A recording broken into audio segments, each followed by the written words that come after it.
আসসালামু আলাইকুম। চতুর্থ শ্রেণী পৃষ্ঠা ৯৯ এর এখানে ১ নম্বরে আছে সমহর করে বিয়োগ করো। আমি এখানে ৬ নম্বর যেই অঙ্কটি দেওয়া আছে এটির সমাধান করব। এখানে দেওয়া আছে ৬ নম্বরে আছে ১০ ভাগের ৭ বিয়োগ ১৫ ভাগের ৪। এটাকে সমহর করে বিয়োগ করতে হবে। তাহলে সমহর আমরা কি বলতে কি বুঝি? সমহর মানে সমান হর বিশিষ্ট ভগ্নাংশে প্রকাশ করে সেই ভগ্নাংশের আবার বিয়োগ করতে হবে। তাহলে সমহর আমরা প্রথমে কি করব? এখানে যেই ভগ্নাংশ দুটির হর দেওয়া আছে ও হরগুলোর আগে লসাগু করতে হবে। তাহলে এখানে হর দেওয়া আছে ১০ ও ১৫। তাহলে আগে আমরা লিখতে পারি যে হরগুলোর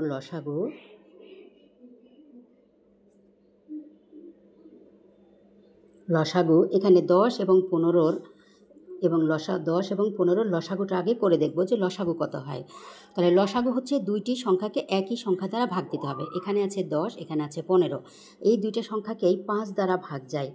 তাহলে ৫ দিয়ে যদি ভাগ দেই, ৫ দিয়ে ১০কে ভাগ করলে ৫ দুগুণে ১০, আর ৫ দিয়ে ১৫কে ভাগ করলে ৩ ৫-এ ১৫। এখানে ২ এবং ৩ এই সংখ্যা দুইটাকে আর কোনো সংখ্যা দিয়েই ভাগ যায় না। তাহলে আমরা কি করতে পারি?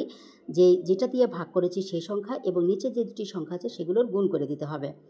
তাহলে গুণ করলে ৫ আর ২ গুণ করলে ৫ দুগুণে ১০, আর ১০-এর সাথে ৩ গুণ করলে ৩ ১০-এ ৩০। তাহলে লসাগু কত হলো এখানে? সমান ৩০।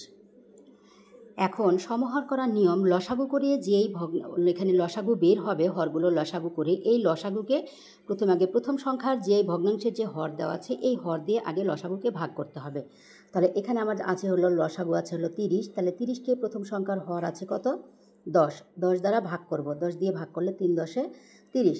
এবার যে ভগ্নাংশটি দেওয়া আছে যে ১০ ভাগের ৭, এই দুইটাকেই যেই লসাগু করে ভাগ করে যে সংখ্যা বের হয়েছে এটা দিয়ে লবের সাথেও গুণ করতে হবে, হরের সাথেও। তাহলে আমরা এভাবে লিখতে পারি, সুতরাং ১০ ভাগের ৭ সমান ৭ গুণ ৩, আবার নিচে আছে ১০ গুণ ৩ সমান ৩ সাথে ২১, আর নিচে ৩ ১০-এ ৩০। তারপর এটা প্রথম ভগ্নাংশের কাজ কিন্তু হয়ে গেছে। এবার কি করব? দ্বিতীয় ভগ্নাংশের কাজ করব। আমরা কিভাবে? যে লসাগু বেরিয়েছে এই লসাগুকে কিন্তু প্রত্যেকটা ভগ্নাংশে, এখানে আরও একটি যদি ভগ্নাংশ থাকে সেই ভগ্নাংশের হর দিয়েও লসাগুকে ভাগ করতে হবে। তাহলে আমার দ্বিতীয় ভগ্নাংশের হর আছে এখানে ১৫। ১৫ দিয়ে আমি ৩০কে আগে কি করব? ভাগ করে নেব। তাহলে ভাগ করলে ১৫ দুগুণে ৩০, আর আমাদের এখানে দ্বিতীয় ভগ্নাংশ দেওয়া আছে হচ্ছে ১৫ ভাগের ৪। তাহলে সুতরাং ১৫ ভাগের ৪ সমান এই ৪-এর সাথেও উপরের যে লব আছে লবের সাথেও যেটা ভাগ করে বের হয়েছে তার গুণ হবে, হরের সাথেও ভাগ করে যেটা বের হয়েছে তার গুণ। তাহলে ৪ গুণ ২ ১৫ গুণ ২ সমান ৪ দুগুণে ৮, আর ১৫ দুগুণে ৩০। এবার কিন্তু দেখেন এখানে কিন্তু হর একই রকম বের হয়েছে, সমহর মানে সমান হর বিশিষ্ট ভগ্নাংশে প্রকাশ হয়ে গেছে। তাহলে আমরা কত লিখতে পারি এখানে?